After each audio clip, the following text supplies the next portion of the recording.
So let's go ahead and go over guild showdown and how a lot of people try to set up their guilds as far as the setup and how you want to go about it. Now I'm going to try to show you depending on what we have at the moment, but keep in mind that all of this is subject to change because we still have just about a day for everybody else to go ahead and register. But essentially, comparing my might, that means that at the moment I'm going to be between Draco and Mr. Tim.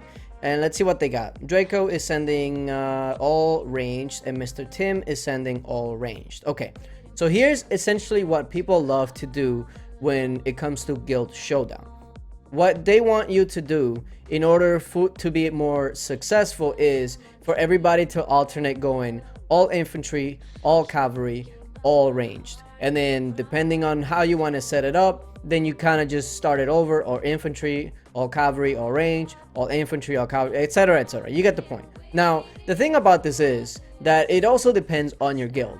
If your guild doesn't have the means to have everybody send a specific one troop march and that troop march be actually halfway decent, then my advice to you is just try to send the best you can. But if your guild can alternate infantry, cavalry, ranged, then go ahead and do that.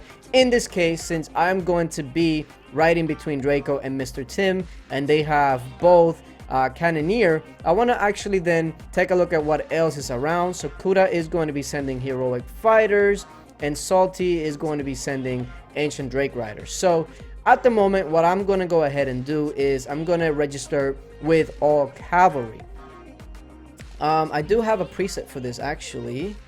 Oh, before I do, let me actually go ahead and change to my cavalry gear. I do actually, coincidentally enough, I am sitting on my cavalry talent, so this actually works out perfectly fine. So I have my cavalry gear, my cavalry talents. Let me go ahead and then register and use my cavalry preset. Here's a couple of things that I want you guys to know. I am using Berserker, and a lot of you guys might know that she is an infantry hero. A lot of you might ask, well, why are you using an infantry hero when you're going to be sending all cavalry? Keep in mind that Berserker is a army hero, so that means that no matter what, her army stats are going to be applied. And if you also take a look at the rest of my lineup, I got Barbarian, Steambot, Child of Light, and Rose Knight. Those are 4 cavalry heroes, and that means that the 4 heroes are going to be covered as far as the heroes that are going to be doing their squad attacks. So their 5th one can be that army attack hero. Now, if you're going to be using multiple army heroes, if you don't have like a Steambot or a Barbarian, and you don't have 4 of the same type that you're going to be sending, then I would suggest you kind of stay away from those army heroes unless you just don't have anything better, like you have Child of Light, Rose Knight, and then that's it. Then try to just try to use the best heroes that you can. Also try to stay away from like purple and blue heroes. They're nowhere near as good as a gold hero. So just keep in mind, depending on what you can send that. If you don't have the heroes or the gear to send a 1 troop march and actually be effective, then send 2 troops. Just send whatever you have going on that that would be good for you.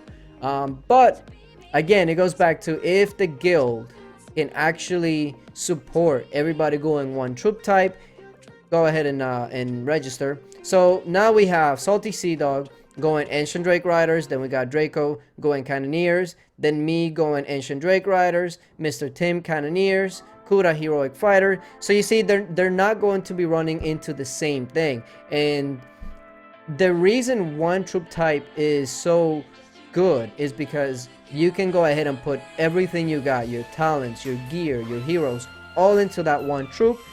If you run into a 3 troop type, even if you go up against, let's say heroic fighters go up against a cavalry phalanx, the sheer numbers might actually win you the fight, even though you got counter. Because even if you go up to a cavalry phalanx, if they only have like 80,000 of them, then the damage is going to be minimal, and you could potentially break through that depending on their stats. So Guild Showdown, if you really want to do well, you want to have your guild go like this: infantry, cavalry, range, etc, etc.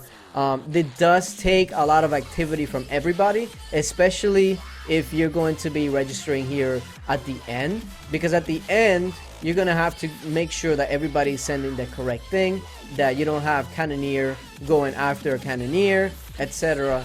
And that's just gonna take next level preparation. And I don't know if these rewards really are really that great to where you actually want to prepare that much. Like, granted, some of them can be really good, like the army attack boost 70% and the 3-day research, but you know, like the rewards, I like it because you can see kind of like where your guild is at compared to others, but it's not a real good representation of where it would actually, you know, what would happen if the two guilds met up in an actual setting, not just people going head to head blindly. So Guild Showdown, it's one of those modes where I feel like it can be better with a couple of tweaks, but at the moment it's kind of just something that you just throw your comp at and hope for the rewards and maybe have some fun watching the fights. But it's something that can be improved. So hopefully IGG can take Guild Showdown and make it or just improve it. Just improve it. Add a couple of things here and there that might spice it up a little bit, make the rewards better. That way the guild has more incentive to actually try to set it up like this, infantry, cavalry, range, or whatever it might be. But at the moment, if you want to do that, do it. If you don't, it's not the end of the world. You know, the rewards aren't really that impressive, so it is what it is. Just depends on what your guild leader or your guild wants to do. But yeah, appreciate you guys for watching, and until later, bye.